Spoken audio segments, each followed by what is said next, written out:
Pre-dawn January. Snow hissing across Highway 61. Lake Superior exhaling steam. Lena walks home from the plow yard. A thin metallic chirp threads through wind. Her phone light finds a trembling spot-coated kit curled in a snow bowl. No larger tracks around. She cups the shivering body into her coat, heat against bone. In the attic apartment, towel by baseboard heater. Warmed milk on a spoon. A silent promise. She thought she'd rescued a kitten from winter, without knowing winter had rescued something wilder inside her. The kit doesn't meow. It trills, bright, bird-sharp, too old for such a small chest. Back legs too long. Tail a stub with a black ring tip. Lena smiles through worry. Just different, right? Different. Or is the wild simply speaking a language she hasn't learned yet? Grand Marais winter wears its quiet like armor. Powder snow sifts from a sky the color of tin, dressing rooftops, softening street signs, swallowing sound until only the plows remain. A throaty growl, a scrape, a spark. Out on the black expanse, Lake Superior exhales white steam, and somewhere beneath the skin of ice, booms like a far-off drum. Dawn arrives blue-green and slow, more suggestion than light. At the North Shore plow yard, a radio hisses and clicks. Lena leans into the mic, sleeves pushed to elbows, breath fogging the glass. North Shore Ops, go ahead.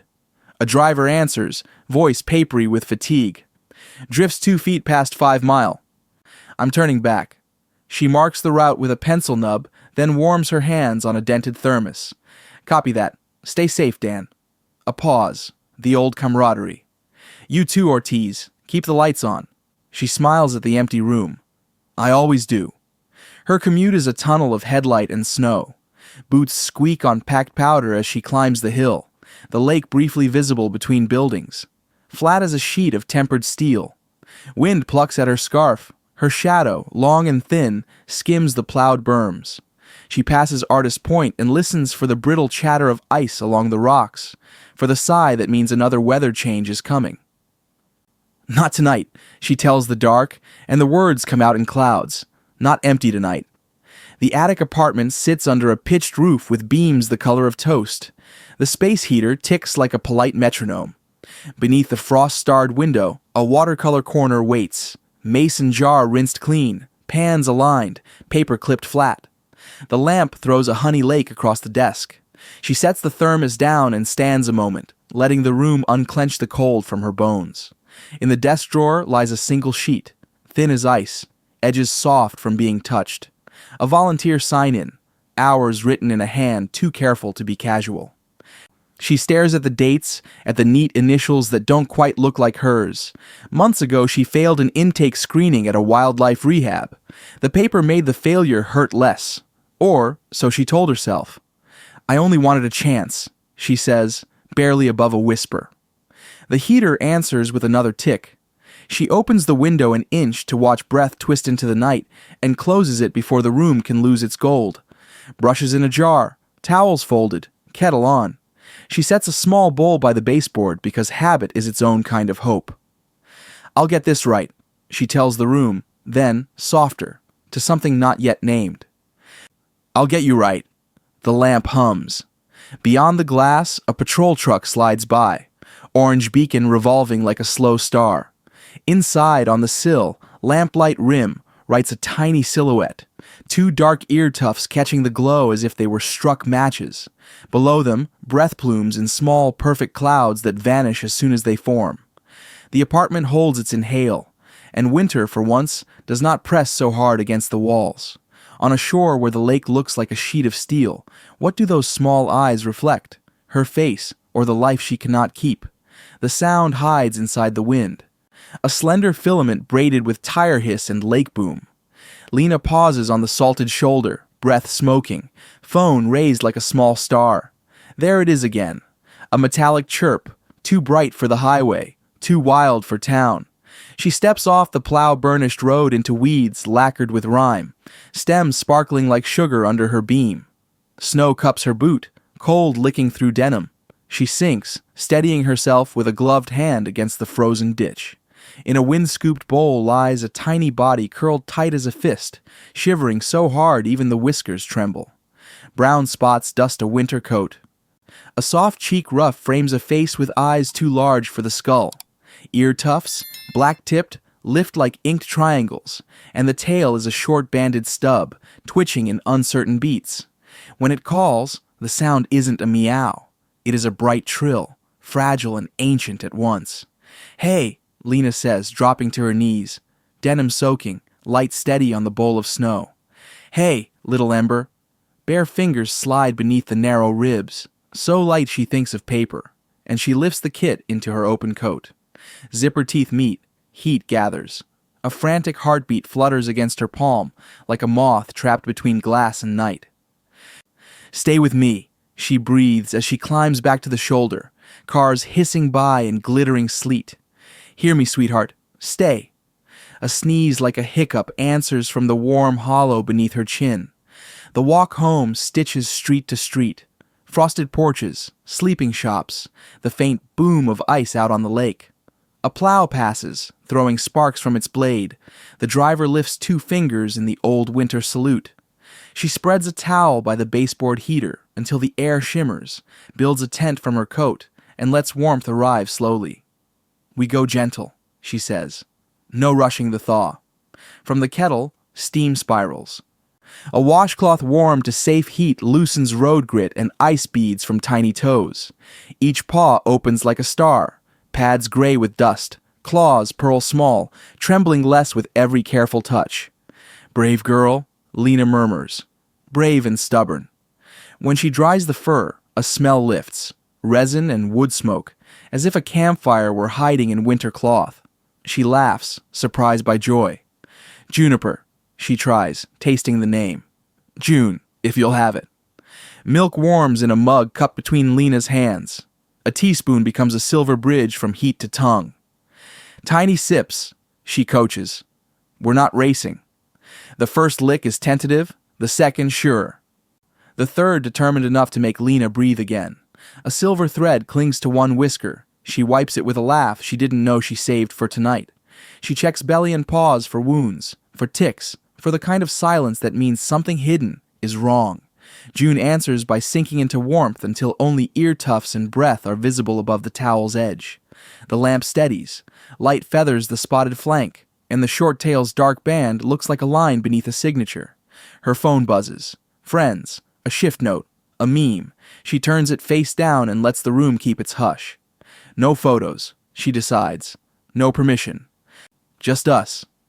Time stretches into narrow hours, stitched by kettle refills and the soft tick of the heater. Lena dozes sideways on the floor, one arm a harbor around June's ribs, waking whenever the small calls begin. "I'm here. I hear you. Okay, try again." The room learns their rhythm and breathes with them. Near dawn, the tremors ease.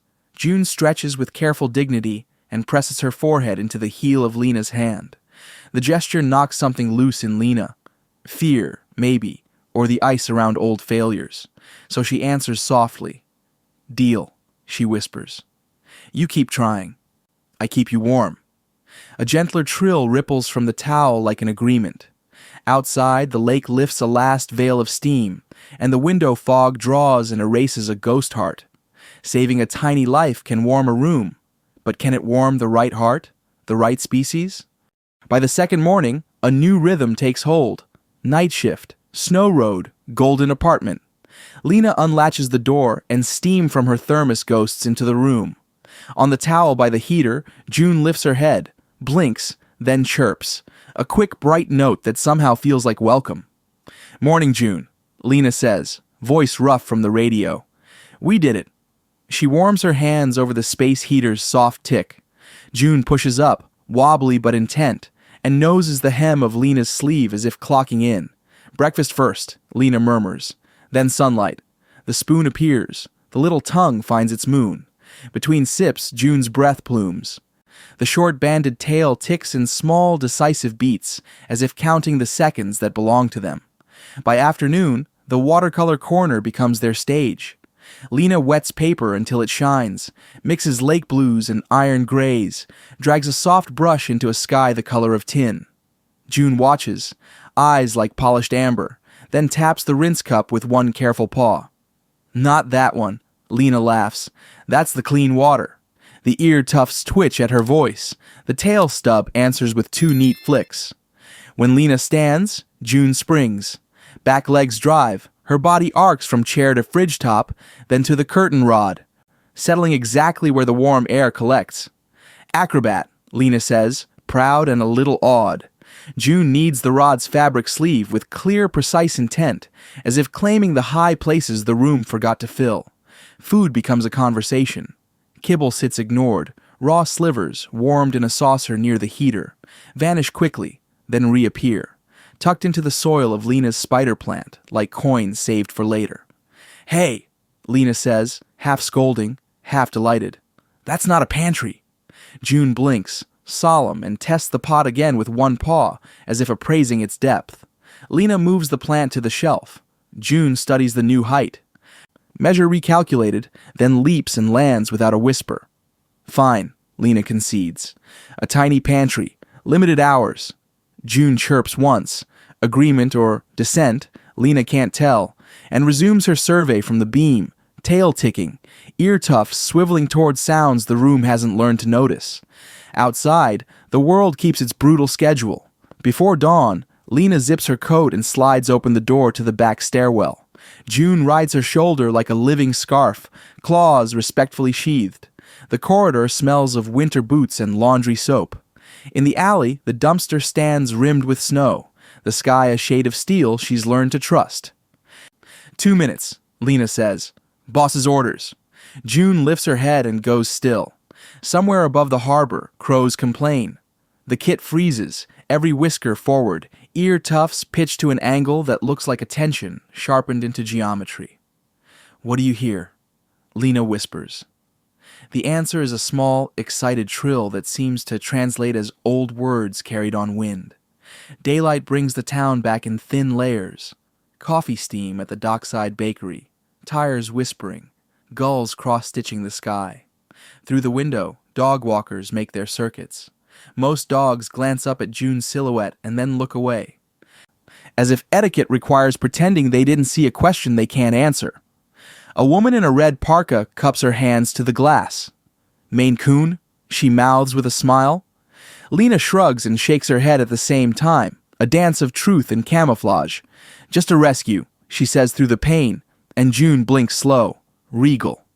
She's beautiful, the woman says aloud to nobody in particular, then lets the leash pull her around the corner like a tide. Knights keep their bargains. When the plow yard calls her name, Lena goes. When the room calls her back, June is waiting. On the worst nights, the ones with dreams that arrive like avalanches, Lena wakes with her hands clenched and her lungs scraped raw. June steps onto her chest with ceremonial care and rests her forehead against Lena's wrist. The sound she makes isn't quite purr. It's a low, steady vibration that feels like a tuning fork set to human. I'm here, Lena whispers, naming the room again.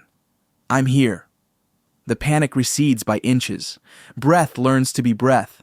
June closes her eyes as if she's the one listening for danger. We're okay, Lena tells the dark, and for once, it believes her. Between shifts, ordinary hours flower.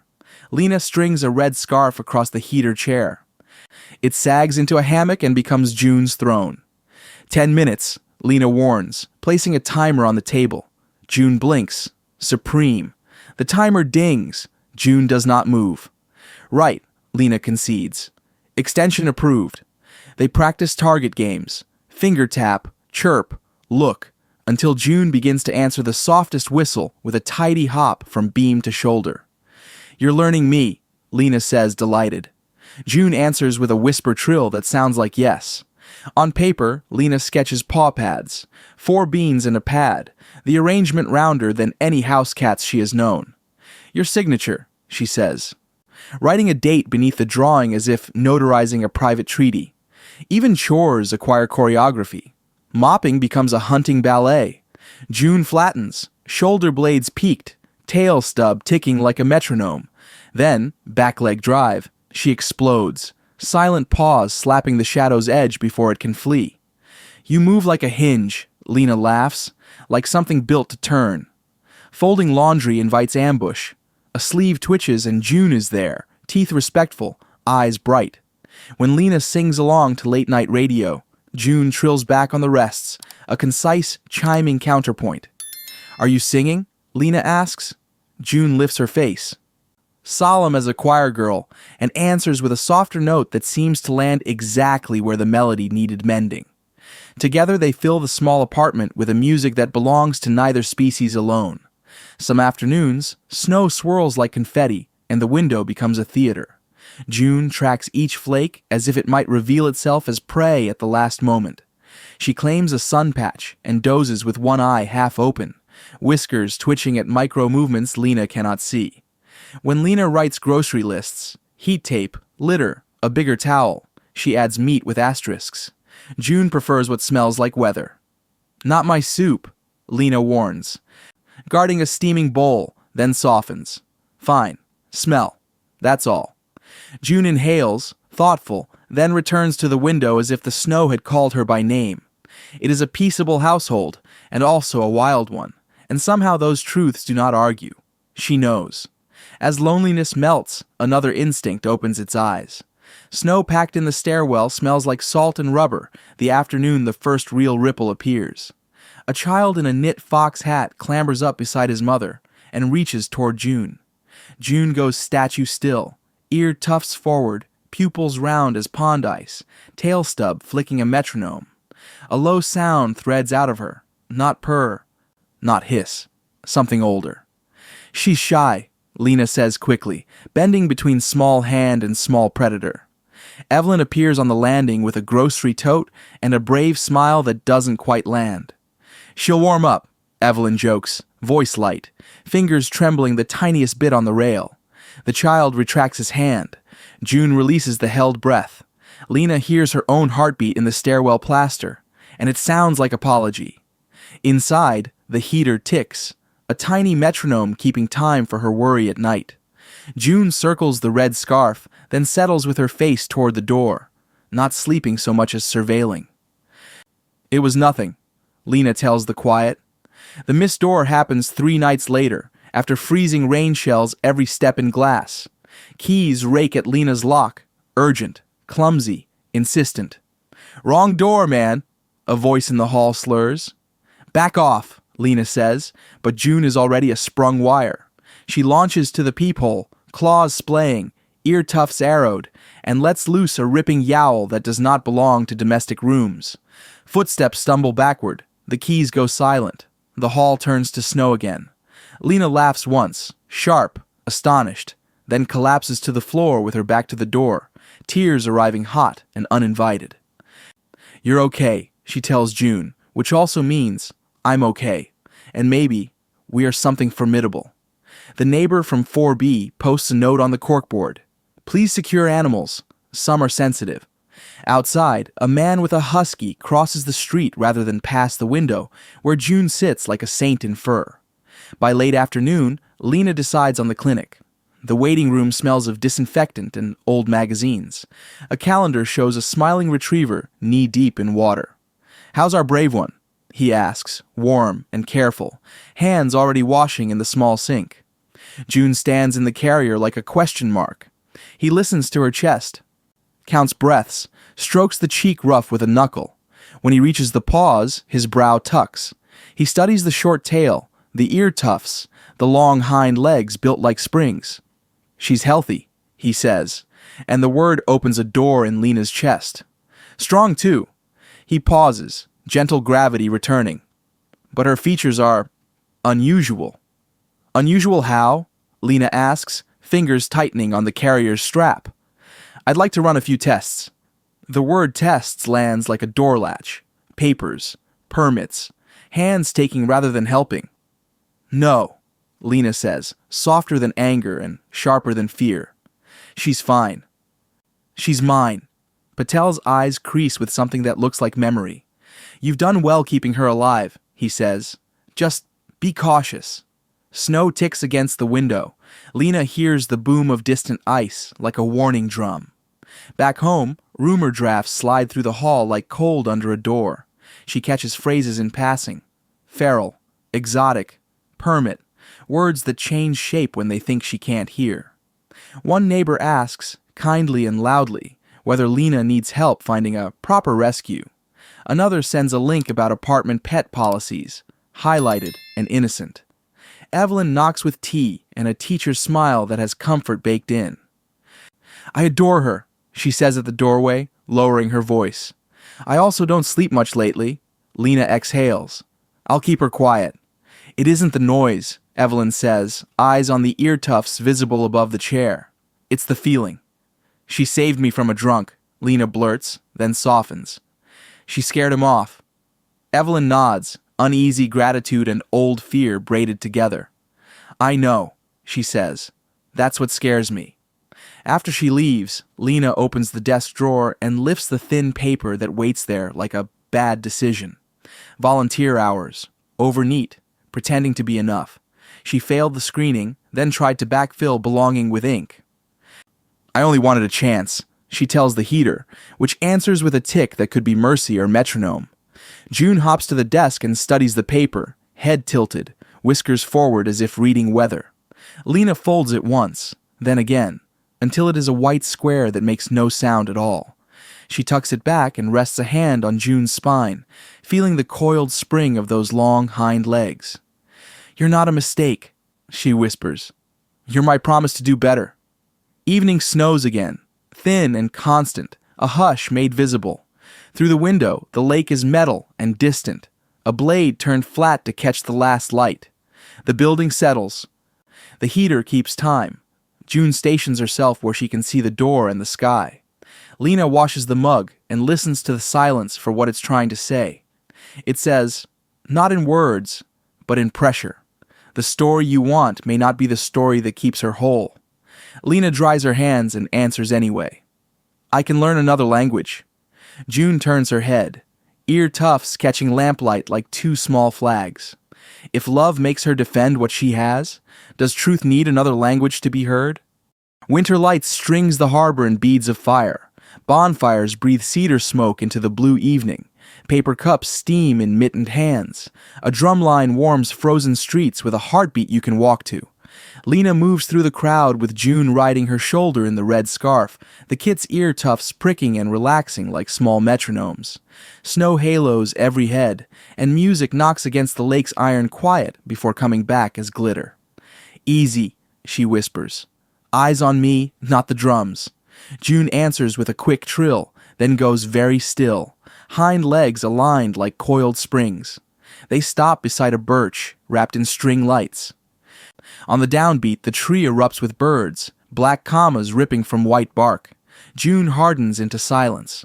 Her pupils round, her ear tufts cut the air, and the short banded tail ticks once like a metronome setting tempo.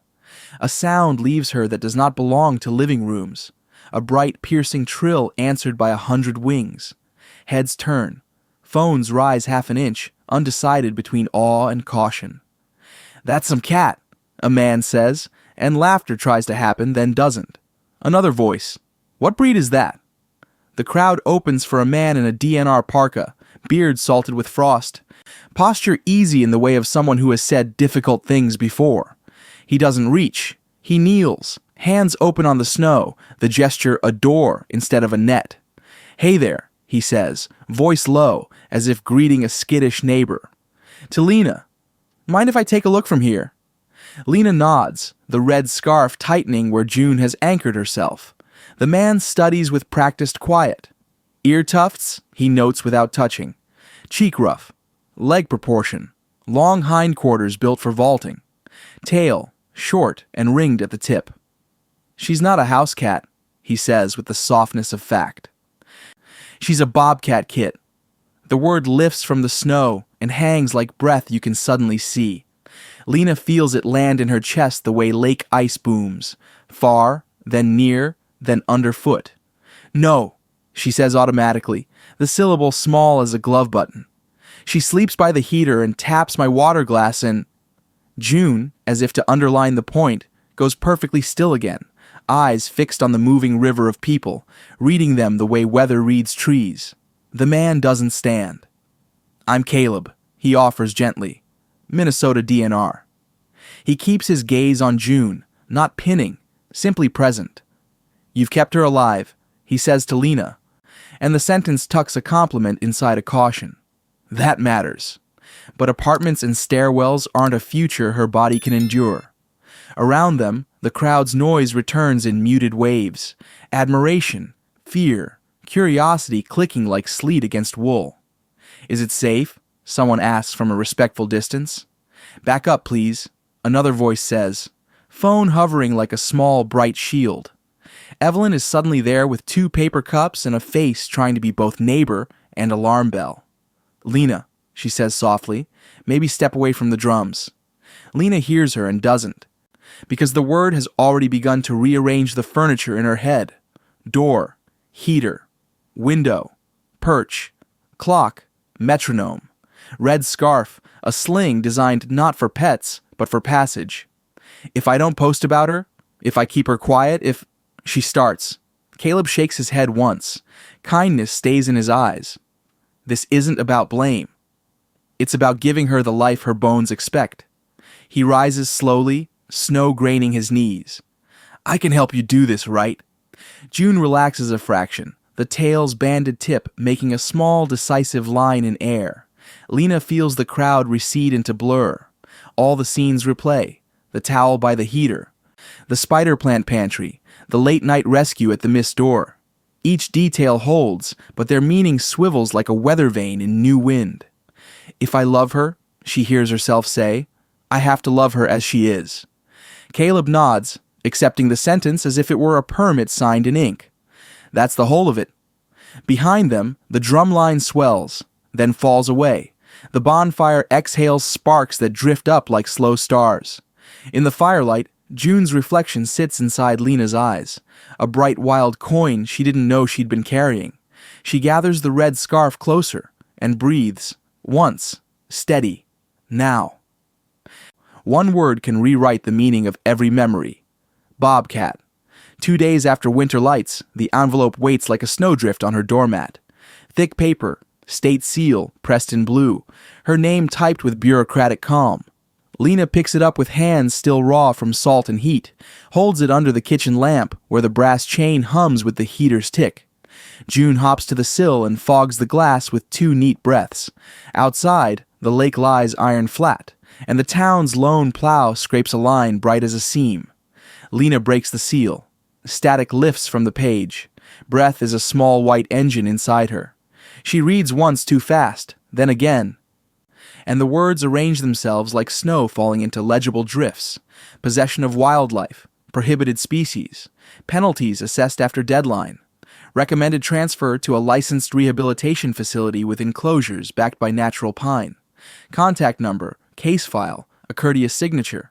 There is nothing cruel in the language. That almost hurts worse. Say it plain, she tells the paper. They want her somewhere bigger than this room. June presses her paw pad into the thin crust of snow on the sill, leaving a perfect round print that darkens as it melts. Bigger than us, Lena amends, throat dry.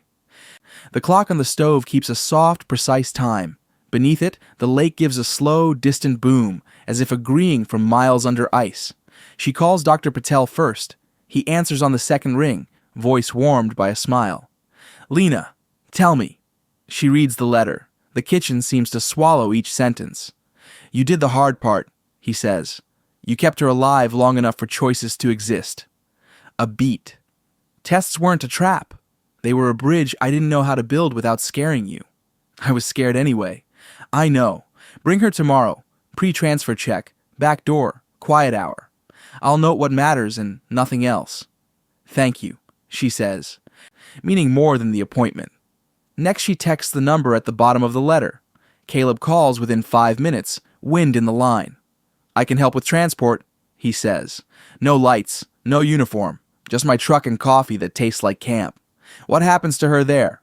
He lists it. Intake exam, brief quarantine, diet step toward wild enrichment, minimal human contact. The pen's back into Pines, he adds. When the gate opens, it opens to something that answers back. Metal clinks as he clears his throat. I keep an old ear tag on my keys. Reminds me to do this part right. Thank you, she says. We learn, he answers. The rehab coordinator is a woman named Tessa, her voice a calm hand. We keep it quiet, she says. No spectators, no social media, low voices, predictable routines. She sketches the enclosure, snow-hushed runs, cedar chip sleeping boxes, a survey platform, a tunnel to a pre-release yard where wind writes lessons across whiskers. We won't pet her, Tessa adds. We'll respect her. Lena asks about mementos, the ridiculous human ache. The red scarf can't stay, Tessa says, apologetic, but a watercolor scrap for her intake record we can do. I'll paint her paw, Lena says. 4 beans and a pad. Perfect, Tessa replies. That night she opens the sketchbook like a door. Pages fill. Ear tufts in lamplight. Short-banded tail. The geometry of back leg drive. Paw prints round as moons. She shades a map of the spider plant pot where caches once hid, then draws another. Pines. Wind. A gate to snow. June sleeps on the red scarf, breath lifting and falling like a tide. I wanted to keep you, Lena says into the dim. I want you to keep yourself more.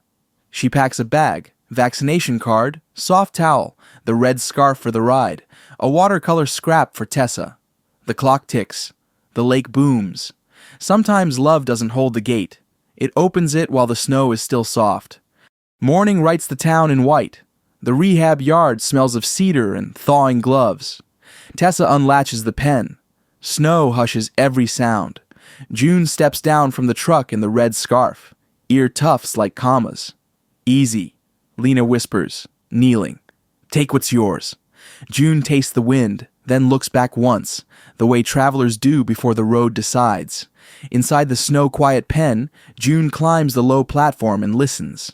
Crows stitch black thread across the pale sky. She answers with a trill, then sinks into the language she was born to keep. Lena presses her forehead to the fence. Breath meets breath through wire, little clouds touching. Briefly whole. Safe, she says. Always safe. The gate slides. Its close is the soft click of a period, the start of a first line. Paw prints gather, round, then blur where drifts erase them kindly. Driving home, the lake lies steel-mirrored, reflecting sky without questions. In the attic, Lena washes her hands, sets out paper, and paints a single print. 4 beans and a pad, a winter signature. She sets down the brush. Love didn't end. It changed shape, from a held body to an open path, so the wild could stay wild. Thank you for watching until the end. If this story touched your heart even a little, that's our greatest joy. If you'd like, please share your thoughts in the comments. We'll keep bringing you stories that stay with you, so please consider subscribing to the channel. See you in the next video.